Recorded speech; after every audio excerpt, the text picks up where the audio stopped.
사랑하는 주님 앞에 형제자매 한자리에 그 신은혜 생각하며 즐거운 찬송 부르네.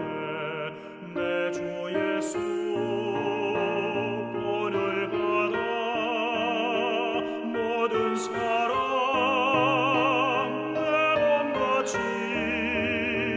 환난 근심 위로하고 진심으로 사랑하세.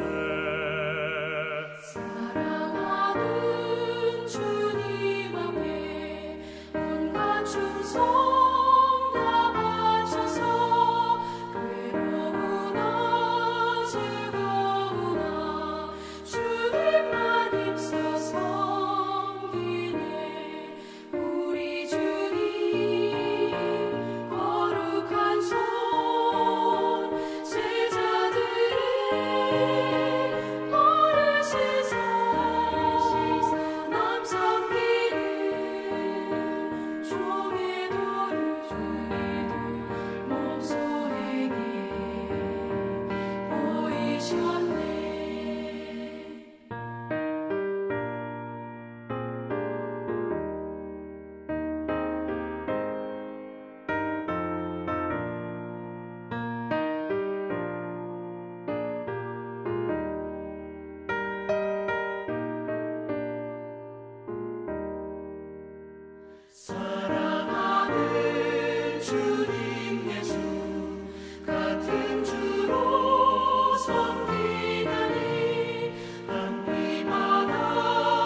오늘 우리에게 주신 하나님의 말씀은 레위기 19장 9절과 10절의 말씀입니다.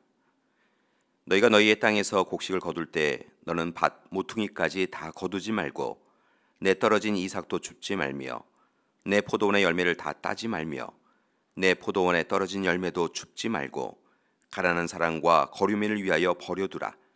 나는 너희의 하나님 여호와이니라. 아멘.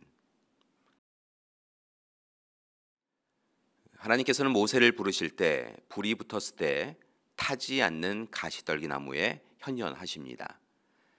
그리고 모세를 향하여 네가 선 곳은 거룩한 땅이니 신을 벗으라 라고 명령하십니다.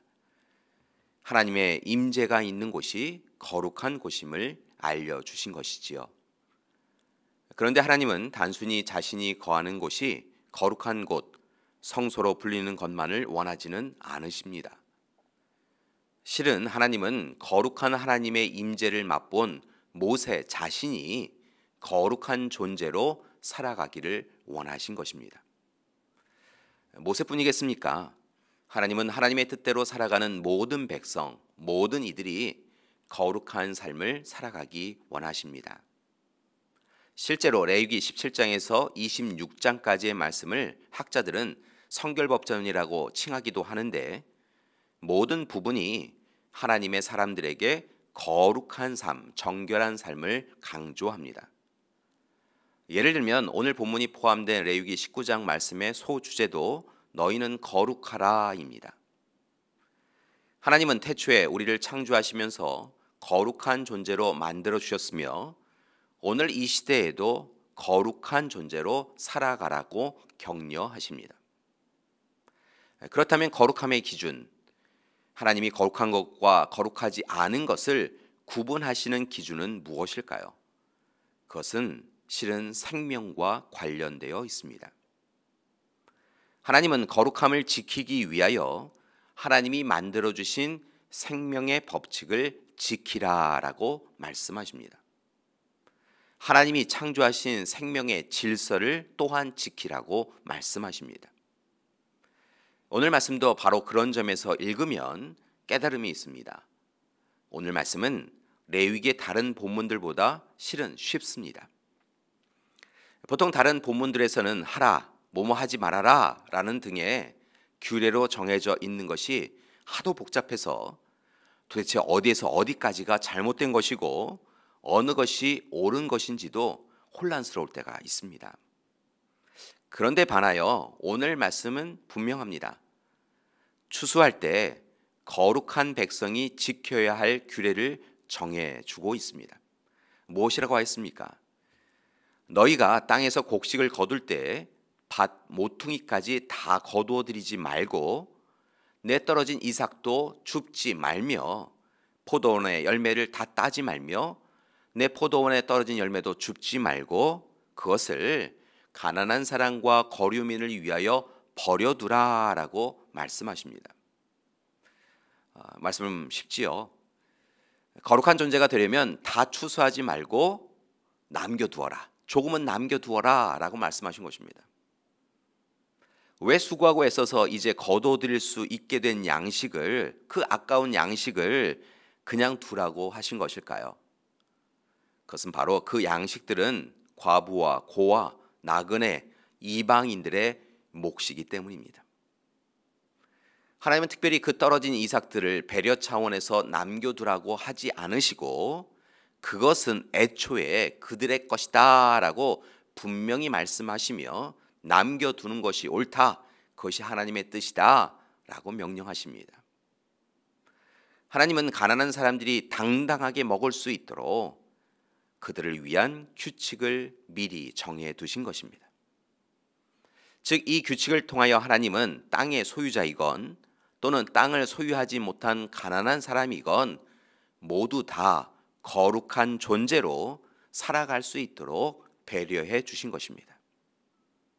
땅이 사람의 것이 아니라 하나님의 것이듯 땅의 소출도 사람의 것이 아니라 하나님의 것이므로 모든 추수한 것들을 누구든 하나님의 자녀로 당당하게 먹을 수 있어야 한다라고 하는 것입니다.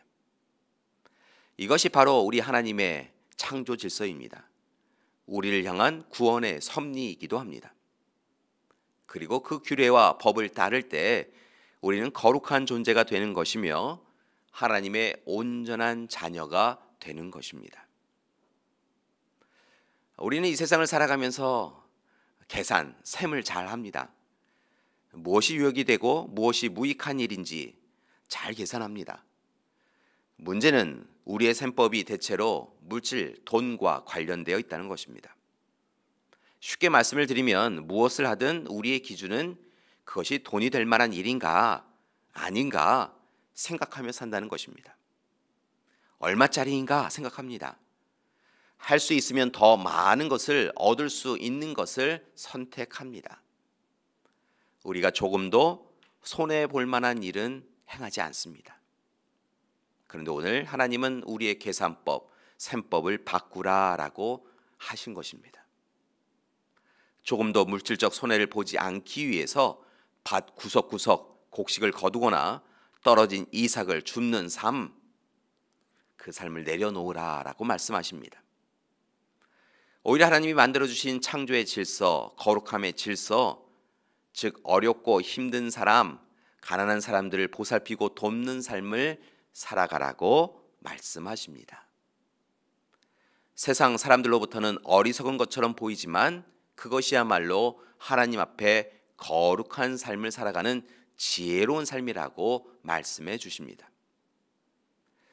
사랑하는 교회 여러분, 오늘 우리가 점점 어려운 삶을 살아가는 이유는 거룩한 삶이 아니라 욕심을 채우는 삶을 살고 있기 때문입니다. 그리고 이렇게 욕심을 채우는 삶을 고집하며 살다가는 야고보서 1장 14절의 이하의 말씀에서처럼 우리는 결국 사망에 이르게 되는 것입니다. 결국 욕심이 이끌어가는 세상, 자신의 유익만을 셈하는 세상은 사망, 죽음의 세상으로 달려갈 뿐입니다.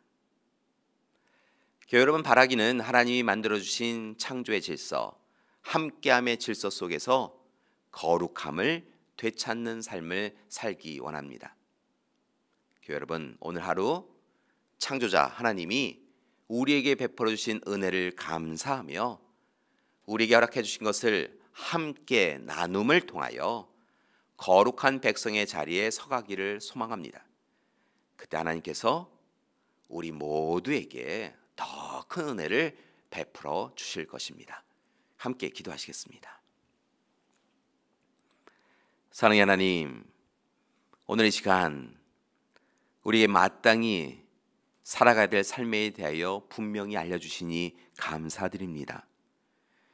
특별히 우리가 하나님 허락하여 주신 귀한 생명을 소중하게 여기며 거룩하고 정결한 삶을 살아가는 것은 다른 것이 아니라 우리에게 함께 살라고 하신 타인에 대하여 배려하고 섬기고 헌신하는 것임을 깨닫게 하여 주시니 감사드립니다.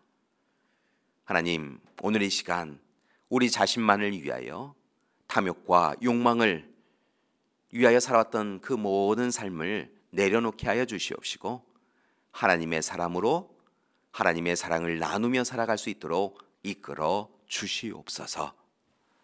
이제는 우리 주 예수 그리스도의 은혜와 하나님의 사랑하심과 성령님의 돌보시고 섬기게 하시는 귀한 역사가 오늘 이 시간 창조자 구원자이신 하나님의 뜻에 합당하게 나눔과 섬김으로 하나님의 사랑을 나누며 살기로 작정하는 우리 믿음의 가족들 위해, 가정과 교회 위에 지금부터 영원토록 함께 하시기를 간절히 축원하옵나이다. 아멘.